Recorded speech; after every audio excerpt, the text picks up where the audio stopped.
The breaking point. The recording from Epsilon Mining Station lasted exactly 17 minutes and 32 seconds. Commander Sarah Chen had watched it 12 times already, and each viewing carved another piece from what remained of her faith in interstellar cooperation. The images showed families running through corridors as plasma fire scorched the walls behind them. It showed children crying for parents who would never answer. It showed the exact moment when humanity's patience finally died. Sarah stood in the observation deck of the USV Prometheus, her reflection ghost-like in the reinforced glass that separated her from the infinite void. Behind her, Lieutenant James Morrison waited in respectful silence. He had learned over their years of service together that some moments required witness, not words. This was one of those moments. The death of innocence always deserved proper acknowledgement. The Epsilon Mining Station had housed 843 human souls. Men and women who had traveled light years from Earth to extract helium-3 from gas giants that no other species could safely approach. The gravitational forces alone would crush most sentient beings in the stellar collective. The radiation would cook them in minutes. But humans, those curious apes from a death world, thrived where others perished. They danced in gravity wells that terrified other species. They laughed at radiation levels that sent others running for shelter. The stellar collective had welcomed humanity with open appendages 47 years ago.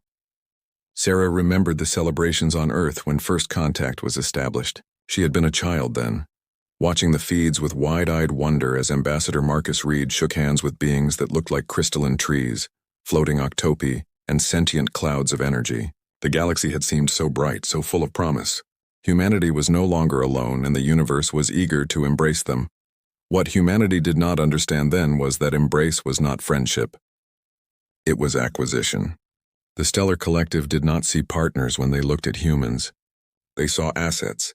Useful, durable, replaceable assets that could perform tasks no other species could manage.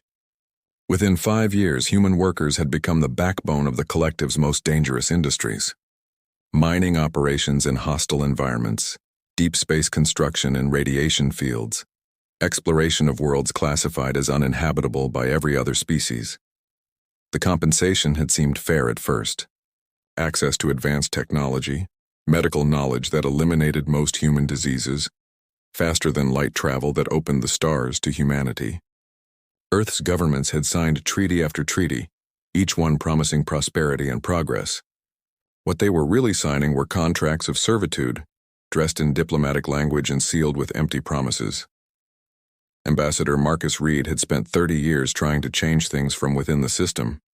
Sarah had met him once at a diplomatic function on Kepler Station. Even then, 15 years ago, he had looked tired. His gray hair and lined face told the story of countless rejected proposals, dismissed concerns, and patronizing responses from the collective council. He had fought for better working conditions, equal representation in government, and fair distribution of resources. The council had smiled their various versions of smiles and done absolutely nothing. The Epsilon Mining Station had sent 38 distress calls when the raiders attacked. The nearest collective defense force ship was 4 hours away. They never came. Protocol demanded authorization from the sector commander, who needed approval from the regional governor, who required confirmation from the council's military committee. By the time the bureaucratic maze had been navigated, everyone on Epsilon was dead. The raiders had taken what they wanted and left human bodies floating in the void like discarded refuse. Supreme Coordinator Vexillar had expressed regret when the news reached the council. His species communicated through color changes in their translucent skin, and he had displayed the appropriate shades of sorrow for exactly 3 minutes before moving on to discuss trade regulations. The death of 800 humans warranted less time than a debate about import taxes on exotic foods. That was when Marcus Reed had stood up, walked out of the council chambers, and never returned. Sarah turned from the viewport as her communicator chimed. The quantum-encrypted channel connected directly to Earth Command, bypassing all collective monitoring systems. The technology was human-developed, human-built, and completely unknown to their supposed allies. It was one of many secrets humanity had been keeping. Admiral Catherine Foster appeared on the screen, her expression carved from stone. Behind her, Sarah could see the strategic command center that officially did not exist, bustling with activity. Officers moved between stations with purposeful efficiency, their faces set with the same grim determination that had carried humanity from caves to stars. "Commander Chen," Admiral Foster began without preamble, "the Council has rejected all demands for justice. They've classified the Epsilon incident as an unfortunate but isolated criminal act. No compensation for families, no military response against the raiders, no increased protection for human colonies." Sarah felt something cold settle in her chest. Not surprised, not anymore. Just the icy clarity that came when all illusions finally shattered. They're going to let it happen again. Not anymore, they're not. Foster's lips curved in what might have been called a smile if it had contained any warmth. "Operation Prometheus is authorized. All ships are to proceed to designated coordinates. The collective is about to learn why Earth's children were never prey." The connection ended, leaving Sarah staring at a blank screen. She had known this day would come eventually. Every human in space had felt it building like pressure in a sealed container. The collective had mistaken human cooperation for weakness, human patience for submission. They had forgotten that humanity had not conquered Earth by being gentle. They had survived ice ages, plagues, wars, and disasters that would have erased softer species. They had looked at a hostile universe and decided to make it home. Lieutenant Morrison finally spoke, his voice quiet but steady. "Orders, Commander?" Sarah straightened her uniform and turned to face him fully. "Set course for the Shadowline Nebula. Maximum burn. And Morrison?" She paused at the door. "Begin distributing the sealed packets to all department heads. It's time they learned what we've really been building out here." The packets contained technical specifications that would have horrified the collective council. While humanity had been mining asteroids and building stations for their employers, they had also been constructing something else entirely.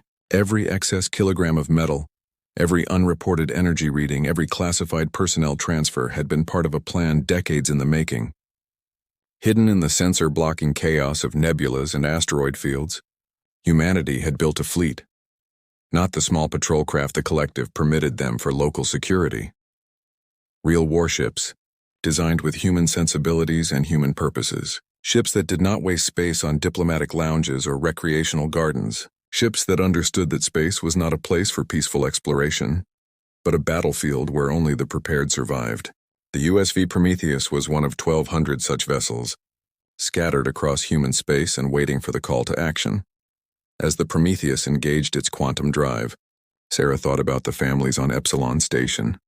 She thought about children who would never grow up, about parents who had died trying to protect them, about dreams that had been extinguished for the sake of the collective's convenience. She thought about 47 years of humanity trying to be the species the galaxy wanted them to be, patient, helpful, docile. That era had ended with 843 deaths. The collective wanted humanity's strength without respecting humanity's worth. They had taken human kindness as an invitation to exploit, human cooperation as permission to abuse. They were about to discover that humanity had not been showing their true nature. They had been being polite. The difference between a gentle giant and a monster was not capability but choice. And humanity had just made a different choice. The Reckoning. The Stellar Collective Council had not convened an emergency session in 300 cycles. The last time had been when a supernova threatened to destabilize major trade routes. This time, the threat was more unexpected and infinitely more disturbing. 1,200 human warships had appeared at strategic points throughout collective space, seemingly from nowhere. They hung in space like dark promises, their angular hulls and visible weapon systems a stark contrast to the elegant vessels of the collective fleet. Supreme Coordinator Vexler's skin flickered through rapid color changes as he processed the intelligence reports. His species, the Luminari, prided themselves on their ability to see patterns and predict outcomes. He had not predicted this. None of them had. The humans were bluffing, obviously. They had to be. A species with barely half a century of spaceflight experience could not possibly challenge a coalition that had ruled the galaxy for millennia. Admiral Catherine Foster's transmission reached every inhabited world simultaneously.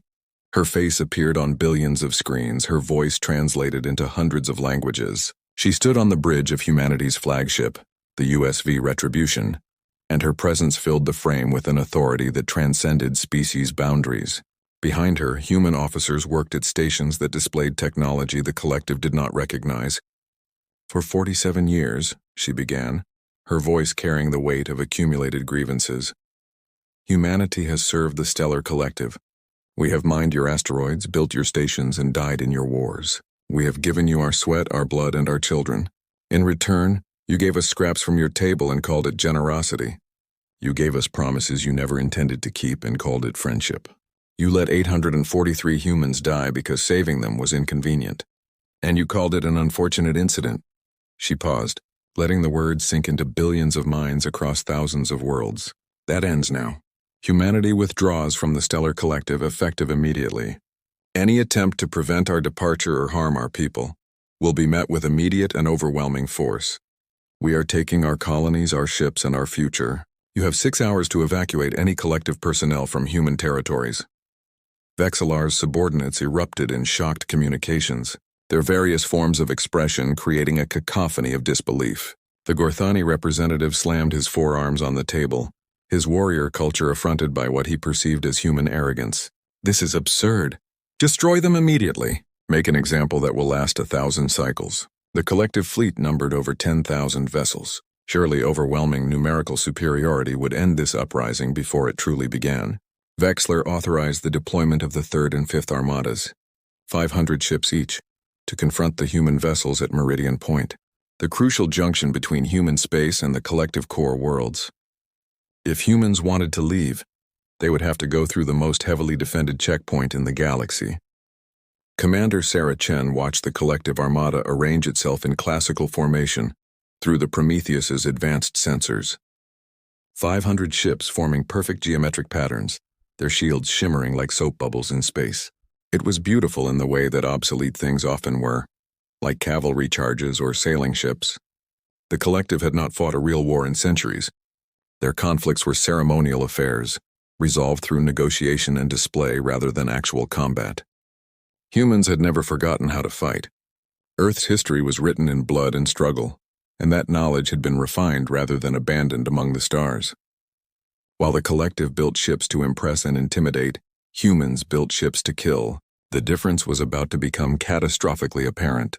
"All wings report ready," Lieutenant Morrison announced from his station. The collective armada is broadcasting demands for immediate surrender. Sarah opened a channel to the fleet. "All ships, this is Commander Chen. You know what they did to Epsilon Station. You know what they've done to all of us. Show them why Earth's children were never meant to kneel." The engagement lasted 14 minutes. The collective's shields were designed to deflect energy weapons and micrometeorites. They were not designed for the kinetic kill vehicles that humans launched at significant fractions of light speed. Simple tungsten rods, no larger than a ground car carrying enough kinetic energy to shatter a small moon. The first volley tore through 30 collective ships before their commanders even understood what was happening. The collective's weapons were precise, surgical instruments designed to disable and capture. Human weapons were hammers designed to break things, plasma cannons that could core an asteroid, missile swarms that overwhelmed point defenses through sheer numbers, and electronic warfare systems that turned the collective's own ships against each other. The 3rd Armada ceased to exist as a fighting force in 8 minutes. The 5th Armada attempted to retreat and found that human interdiction fields had turned space itself into a trap. But the true devastation was not military. It was economic. The moment humans withdrew their labor, the collective's economy began to collapse. Helium-3 extraction stopped completely. No other species could survive the mining environments. Deep space construction halted as human engineering teams returned home. Trade routes became death traps as human navigation through dangerous sectors was no longer available. Within hours, commodity prices soared. Within days, critical shortages emerged. Within a week, member species were threatening to leave the collective entirely.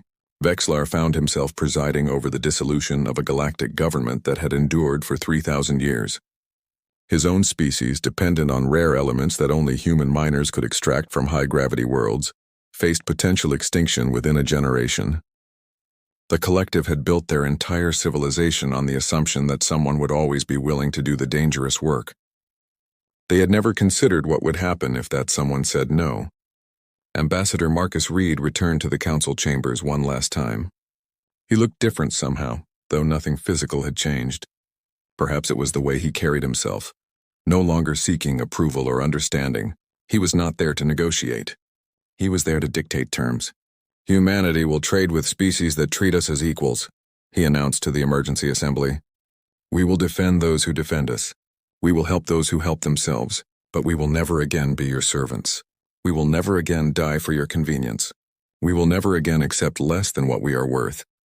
The Zafrani ambassador, whose species resembled giant butterflies made of living crystal, chimed in harmonious distress. But we need you. The collective will collapse without human workers. Marcus Reed smiled, and for the first time in 47 years it reached his eyes. Then perhaps you should have thought of that before you let 843 of us die. Perhaps you should have considered it before you spent half a century treating us like tools instead of people. You need us.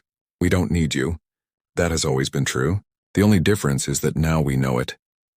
The human fleet remained at their positions for one full cycle, a silent reminder of the new reality. Then, as suddenly as they had appeared, they vanished into quantum jumps, returning to human space that was now truly human.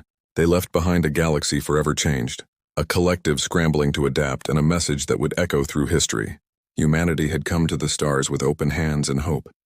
They had offered friendship and received exploitation. They had given patience and received indifference. They had shown kindness and received cruelty.